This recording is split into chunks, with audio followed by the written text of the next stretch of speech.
June মাসের 3 তারিখে আমার বাবার জন্মদিন ছিল। সেই বাবার জন্মদিনে দেখি আবার জুন মাসেই 15 তারিখে বাবা দিবস, এই দুটা মিলে গেলেও দেখি কিছু একটা কথা বলি।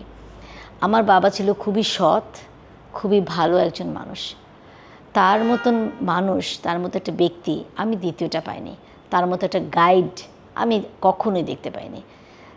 সে এত কঠোর ছিল যে যদি আজকে উনি তখন আমাদেরকে এভাবে শাসন না করতো আর আমরাও যদি কথা না শুনতাম, হয়তো আজকে এই লিমিয়া দেওয়ান বা আমি থাকতাম না। আমার ভাই বোনেরা যেভাবে বড় হয়েছে তারাও সেভাবে থাকতো না। আমরা বাবাকে খুব ভয় পেতাম এবং বাবার সাথে আমি যেহেতু ছোট ছিলাম একটু ভয় পেতাম, বাট অসম্ভব সম্মান করতাম সবাই। বাবার মুখের উপর কথা বলা ছিল অসম্ভব একটা বিষয়। আমার বাবা আমাদেরকে এত কিছু দিয়ে গেছেন, এখন বুঝি কেন তখন ছোটোবেলায় আমাদেরকে পয়সা দিয়ে নষ্ট করেননি। আমরা প্রাচুর্যে বড় হয়েছি, কিন্তু আমাদের মধ্যে কখনোই লোভটা তৈরি করেননি। দেওয়া শিখিয়েছেন, বলেছেন কখনো লোন নেবা না, কখনো ধার নেবা না, নিজের যতটুকু আছে মানুষকে সাহায্য করো, তাদেরকে দাও। তোমার 50% থাকলে তোমার যা আছে 50% দিবা, 50% তোমার নিজের জন্য রাখবা, তোমার সিকিউরিটির জন্য। তারপরে চাকরি করার ব্যাপারে পড়াশোনা করতে হবে, ফার্স্ট ক্লাস পেতে হবে। এখন দেখেন পড়াশোনা যদি আমি না করতাম, রেজাল্ট ভালো না থাকতো, ইয়াংকালে একটা চাকরিতে ঢোকার জন্য রেজাল্ট অনেক ইম্পর্ট্যান্ট।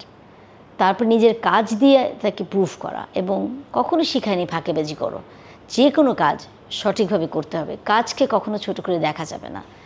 এ সকল জিনিস আমার বাবার মধ্যে ছিল, তা শিখিয়েছেন। এবং নিজের যতটুকু আছে ততটুকুর মধ্যে চলা। আজ আমি যে বাসায় বসে আছি, এই বাসায় আমি বড় হয়েছি, এই বাসাতেই আমি ছোটোবেলা থেকে বড়। এখনও সেখানে বাবার কথা খুব মনে পড়ে যে বাবা যদি দেখে যেতে পারতো যে আমরা কাজ করছি, রান্না বান্না করতে পারি, কতই না অবাক হতো। কারণ আমরা বাবা বেঁচে থাকতে খুব একটা কাজের ছিলাম না, কম রান্না টান্না করতে পারতাম, বিয়ের পর একটু রান্না করতে পারতাম, তাও হয়েছে আমার বাবার জন্য। কারণ বাবা শিখেছে যে কী ব্যাপার, একটা মেয়ে মানুষ রান্না করতে পারে, এটা কেমন কথা। সে প্রত্যেকটা ছেলে মেয়েকে অনার্সের আগেই বিয়ে দেয়। তো মোটামুটি 21-22 বছরের মধ্যেই মেয়েদেরকে বিয়ে দিয়ে দিয়েছিলেন।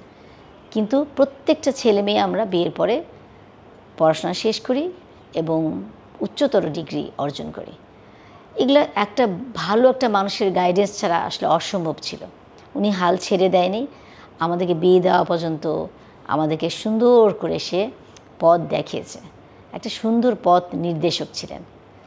নামাজ পড়া, ধর্মকর্ম করা, সকল কিছুই শেখা হচ্ছে আমার বাবার জন্য। আর আমার মা না থাকলে এগুলো কোনটাই সম্ভব হতো না। আমার বাবা মাকে শিক্ষিত করেও বিয়ের পরে পড়াশোনা করে বাসায় বসে আমাদেরকে পালতে বলেছে। এটা কিন্তু বড় একটা বিষয়। সুন্দর করে মা এত সুন্দর করে সংসারটা তুলে ধরেছে, সংসারে হাল ধরেছিলেন, যে কারণে আমরা টের পেতাম না একটা বড় একটা ভূমিকা কীভাবে সে আম্মা পালন করতেন। আমাদের ছোটোবেলায় কোনো টিচার ছিল না, আমরা যা পড়েছি বই থেকে পড়েছি আর কলেজ থেকে ইউনিভার্সিটি থেকে পড়াশোনা করেছি।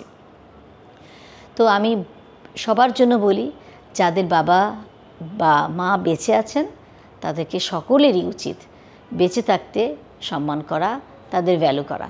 কারণ আমার বাবা মা কেউ নাই, তো আমি বুঝি বাবা না থাকলে বা মা না থাকলে কেমন লাগে। তো সকলের জন্য বাবা দিবসের শুভেচ্ছা ও শুভকামনা। সবাই ভালো থেকেন এবং সুস্থ থেকেন।